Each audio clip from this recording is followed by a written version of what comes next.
Do me a favor, like this video, subscribe, and share this out to you people. Oh, it's been a while since I've done this.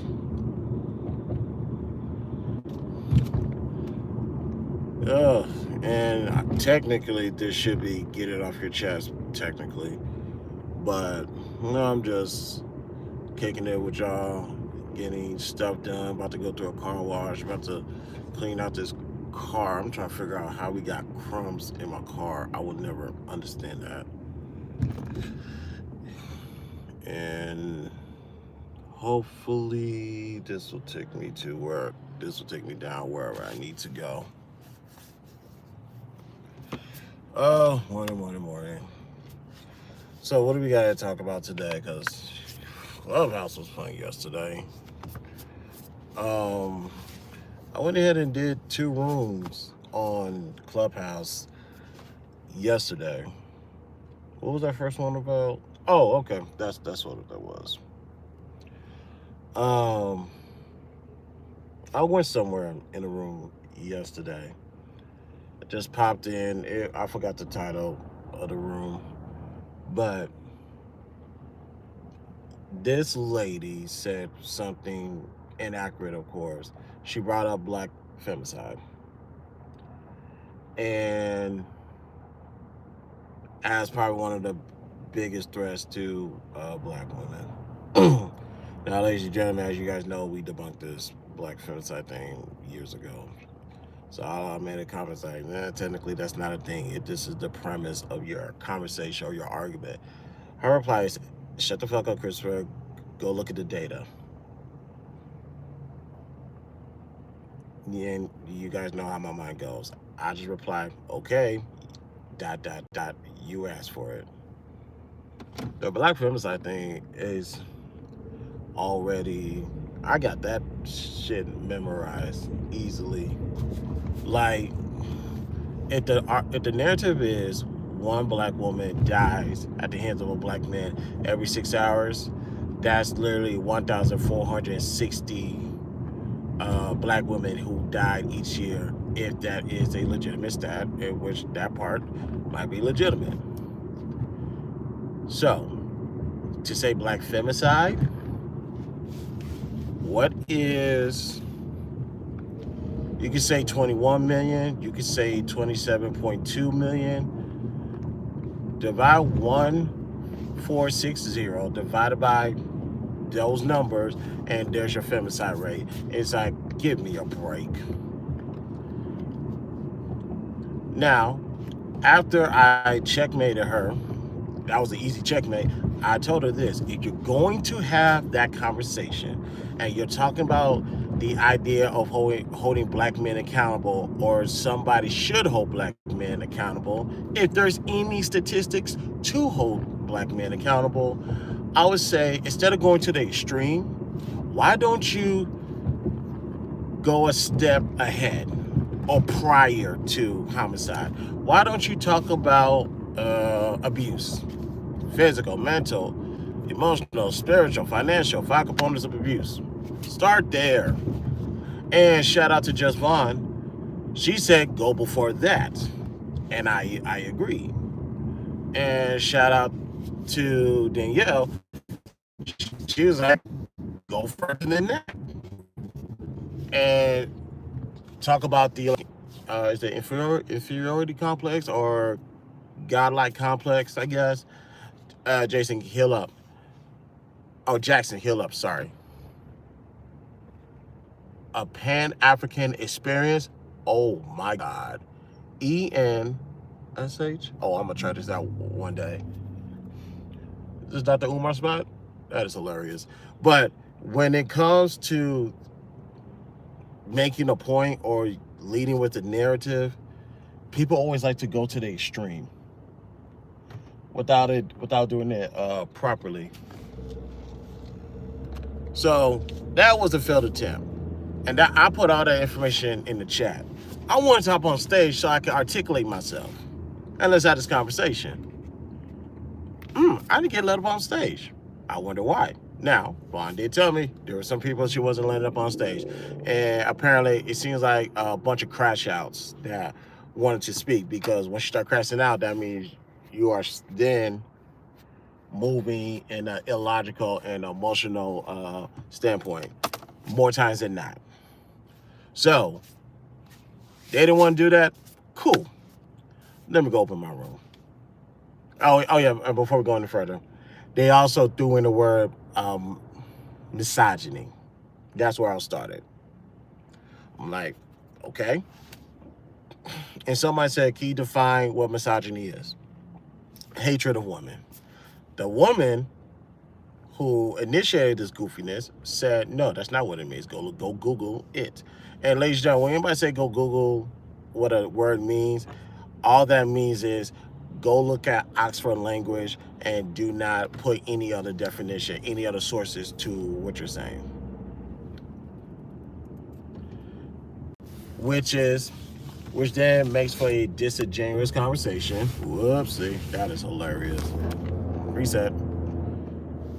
Which makes a disingenuous conversation, and also tells me that you don't have the capacity to accept other information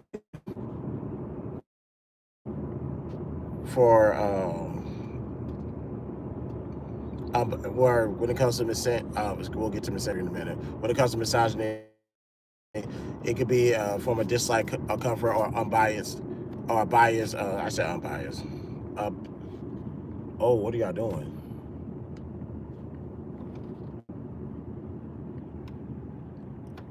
Oh, can y'all get out the way, please, please, please. I'm trying to go to the car wash.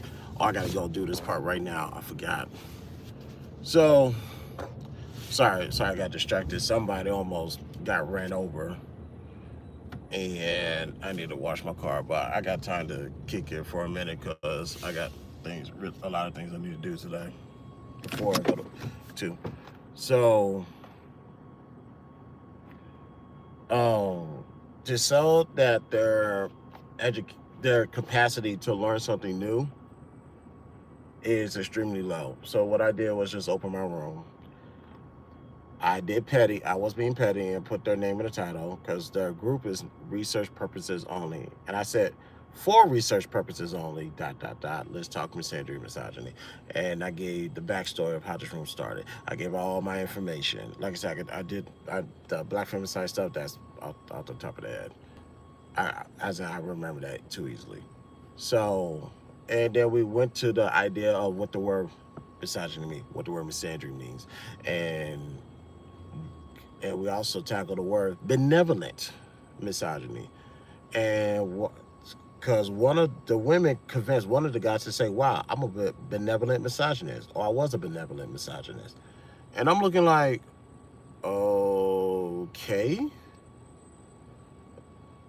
And I just went on from there, and I said, let's talk about this in the room.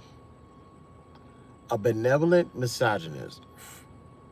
Because Vaughn had to tell me about just the idea of compound words and shit.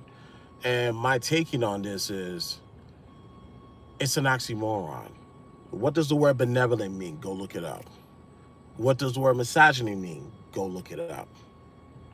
Now, put those two words together, you know those oxymorons, they contradict themselves. That's why I don't use the word emotional intelligence, because you go to the core traits of what emotional is and what the word intelligence is, you know they have traits that contradict each other. That's why I don't use that word, nor do I really believe in it.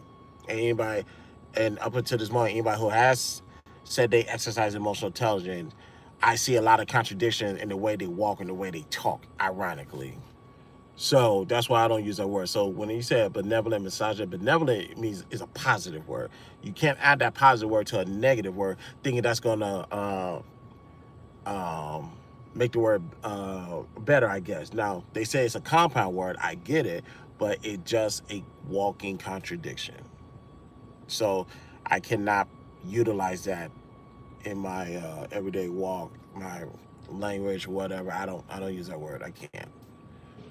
So with all of that, now Ron asked me what was the purpose of this room. There are so many purposes. The main one is to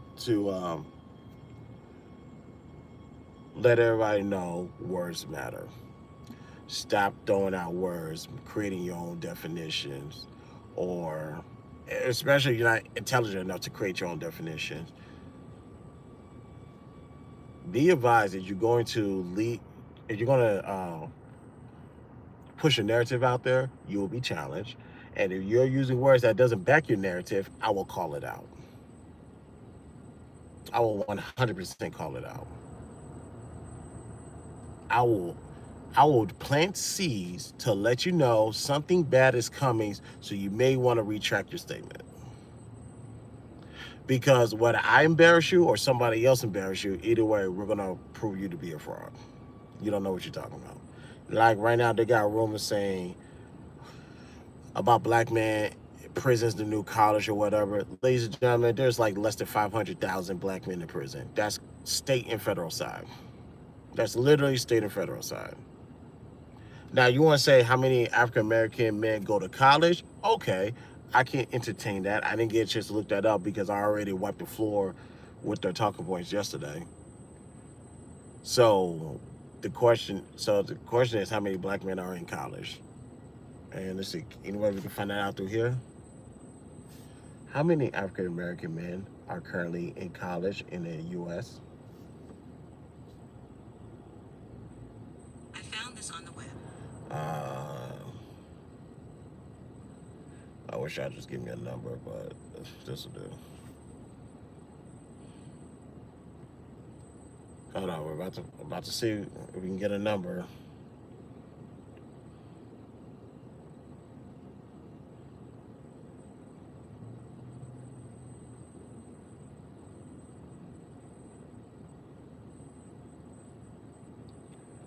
Okay, that's all I'm saying is 18.7 of the total U.S. population identified as men of color. In total, 9.8 of the population were Hispanic or Latino men, 5.7 were black men, 2.8 were Asian men, 0.3% were American Indian, and it goes on from there.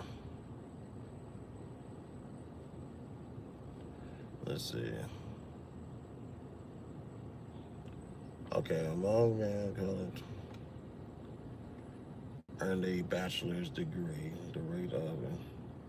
So let's see, for black men, 22.8% earned a bachelor's degree. That's 25 years and over.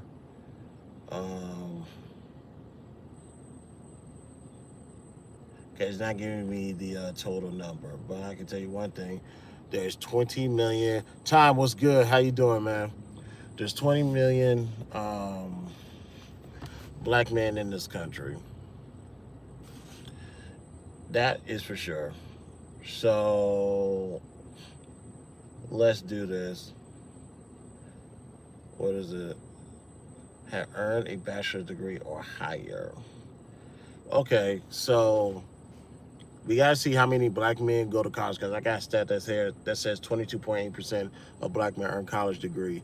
That's those who earned it. That doesn't take into totality. So until we find out what that number is, then we're getting somewhere. But I'm going to tell you right now, well over 500,000 black men go to college. I can already look at. I don't even have to look at the numbers. HBCU alone could count for that. Then you get to the PWIs. Knock it off. So the thing about this rule, research purposes only. What research are you doing? Unless this is a troll title and you're gonna get somebody to come in the room to try to challenge you on that. Well, I'll tell you one thing, somebody tried to challenge you on that yesterday and you guys didn't want to smoke. You guys did not want to smoke at all.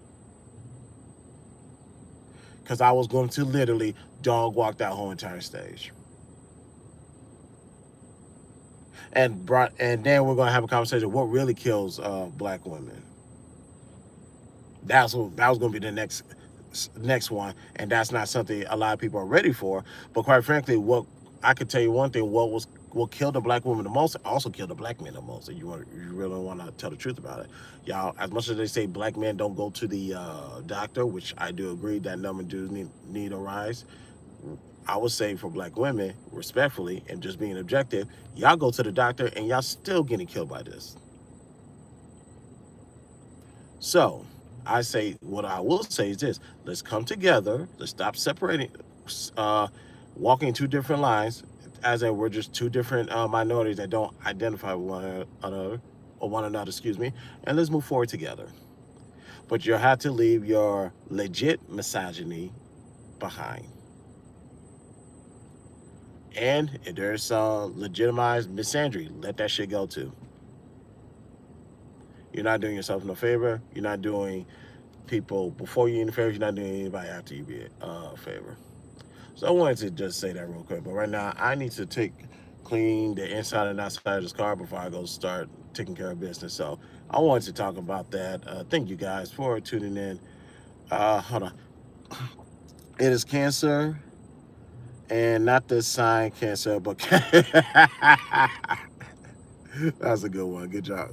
I like that. I thought it was heart disease. I thought it was usually heart disease. Cancer. Well, here's the thing about cancer. Cancer doesn't discriminate. It does not discriminate. You can be the healthiest thing walking. You can still get hit with cancer. So I don't. Oh shoot.